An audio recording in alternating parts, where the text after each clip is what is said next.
We have some massive news across WWE and Impact Wrestling, and we're going to talk about it in today's video. If you guys want more videos like this, go ahead and click subscribe. We're going to kick things off with some Impact Wrestling news.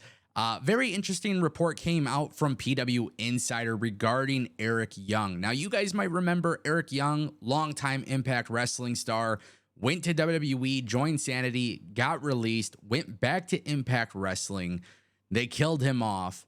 Then it turns out that he actually joined the WWE. He was working as a producer in the WWE. There was rumors that we covered on this channel that Eric Young was expected to return in ring for WWE. Now, whether or not that was actually confirmed, still, we don't know.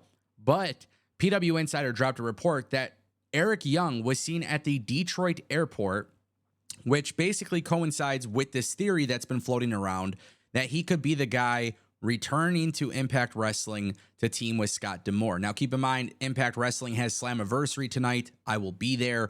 It's going to be a very, very good show. It's a very stacked card with tons of storylines. Honestly, a lot of people who watch Impact really seem to be enjoying the product right now. If you're not watching it, I highly encourage you guys to check it out and give it a chance. But nobody knows whether or not Eric Young has actually been let go by the WWE or if he filled his contract or whatever it may be. But obviously, PW Insider's whole thing here is that, you know, there could be that potential possibility that he does return to Impact tonight for Slammiversary. Now, this match is going to be Bully Ray and Diener versus Scott D'Amore and a mystery partner. And then, of course, we got Darren McCarty as the special enforcer for the match. And I really love the idea of Impact putting this match together. It's a long-term storyline.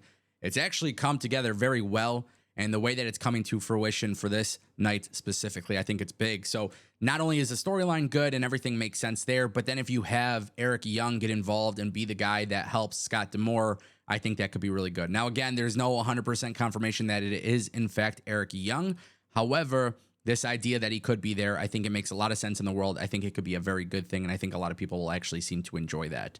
And if it's true that Eric Young is no longer with the WWE, look, I would have been happy to see him in a WWE ring. It would have been great to see him on television. But at the end of the day, WWE's product is very hot right now, and it will continue to be very hot. And while I would have enjoyed seeing Eric Young in WWE, I feel like Impact is probably the better fit for him anyways.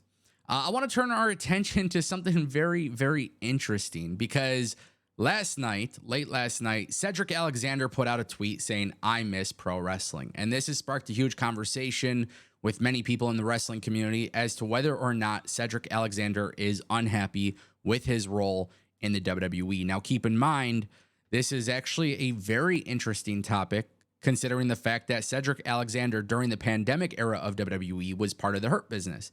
And the Hurt Business did a very good job during the pandemic era at a time where life was pretty much on standstill for everybody. A lot of people were in limbo.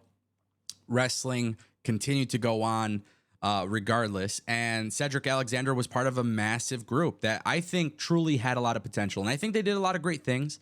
I don't want to take away from their accomplishments and what they did. But when you look at how hot the product is today and you see that the Hurt Business is not together, it's kind of sad, right? You have the Judgment Day, you have all of these different groups, all of these different tag teams, so many great things happening. And then obviously you have the Bloodline storyline. It just seems like there is money there with the Hurt Business versus the Bloodline. And it should have been there at some point, and it didn't happen. And a lot of people are looking at his tweet thinking that maybe Cedric Alexander is very upset about that. And honestly, I can understand why. You know, this guy went from being on TV every week to now he's hardly used. When he is on TV, him and Shelton Benjamin do lose their matches, and they lose relatively quick. You know, I look at what NXT did with Humberto Carrillo and Garza, right? And they went back to NXT, and I love the tag team division in NXT. I love the idea of main roster stars going to NXT and being able to do stuff there. Whether or not they want Cedric Alexander to be a singles guy or a tag team guy, I feel like he could do so well in the WWE. And right now, I look at him as someone who could be really good and special for NXT as well. There's a lot of matchups I would love to watch. Cedric Alexander versus Dragon Lee, Wes Lee, Tyler Bate. I mean, that whole North American Championship division is absolutely stacked. I would not be opposed to him going down to NXT. I think that could be something that's really beneficial to WWE and beneficial to him. And if he really does miss pro wrestling, I feel like, WWE has already done such a good job of allowing people to actually wrestle and stuff, but it would give him the opportunity to go to NXT and do some really cool stuff without having to worry about the main roster stuff. And then, just like many others who have gone down to NXT and come back, if something big like that can happen, that would be great as well. But at the same time too, Cedric Alexander is a hell of a talent. I do feel like he deserves better. I feel like him and Shelton Benjamin deserve better. And to be honest with you, it leads us to this next topic, because on SmackDown, WWE teased the Hurt Business. Right? They did. I think this is the Hurt Business. It just doesn't include Cedric Alexander or Shelton Benjamin. So they did this whole backstage thing where basically the Street Profits went to a limo. They go to the limo. Bobby Lashley comes out and he asks them, like, hey, ready to go talk? And they all get in the limo together and leave.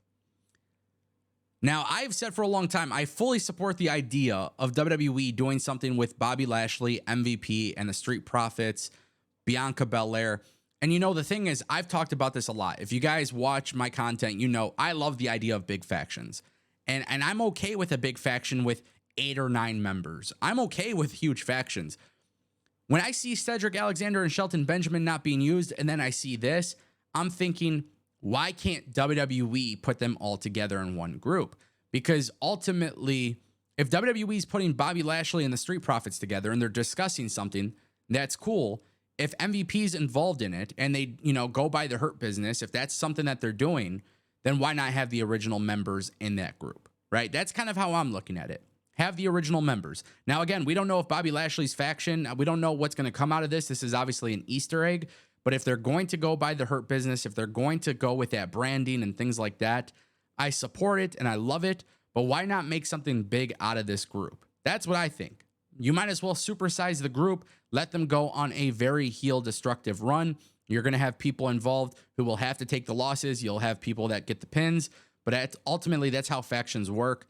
I love the idea of them doing a big faction, but right now it looks like they're just teasing Street Profits.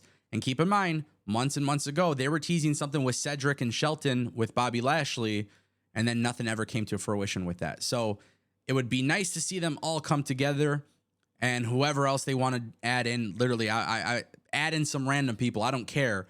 But I would love to see WWE do like a really big supersized faction. I think it would get over extremely well. And I think a lot of people would actually enjoy that. And it would benefit a lot of people who are having a hard time getting on TV. And it's funny because if you go back to my channel 2 years ago and I spoke about AEW, I said, do they have too many factions? Because they had quite a bit. But one of the perks of having so many factions is that guys who aren't able to get on TV have the opportunity to get on TV because of it. And I think that applies to WWE here. And it would be nice to see them do something like that along the way. And that actually brings us to our final topic of today's video, guys. We got to talk about Brian Pillman Jr. We talked about him leaving AEW, and honestly, it was so fast. All of this is happening quickly. Sean Ross Sapp of Fightful Select dropped a report. He stated that Pillman is still a free agent right now, and there is no status on where he signed or anything like that. But per the report, Pillman Jr. has yet to sign with WWE and was told what he's doing resembles a bit of a get-to-know-you meeting that WWE had immediate interest when he becomes available. For those who don't know, it was said that he was spotted at the Performance Center doing some sort of workouts and stuff like that, and it seems like WWE was basically just kind of kickstarting the process, feeling out Brian Pillman Jr. I think Brian Pillman Jr. is a hell of a talent. I think he belongs in WWE. I would love to see Brian Pillman Jr. in NXT. I think he could add a lot of great things to NXT. I think eventually he would be really good for the main roster. I think WWE has a lot of opportunity with Brian Pillman Jr. And this is what WWE does, man. They like the young guys coming into the business. They like the young guys. They like the guys who have a lineage, who have a history, right? And they got that family history, and you bring it into the company, you bring them into NXT, you get them going, you kickstart them, you train them the WWE way, you turn them into a WWE superstar. WWE enjoys doing that. Brian Pillman Jr. is a great example of somebody who could flourish in the WWE system. As of right now, he is not signed, but it looks like WWE is, in fact, interested in signing him, and it makes a lot of sense. I want to know what you guys think in the comment section down below. Do you guys agree, disagree? Let me know.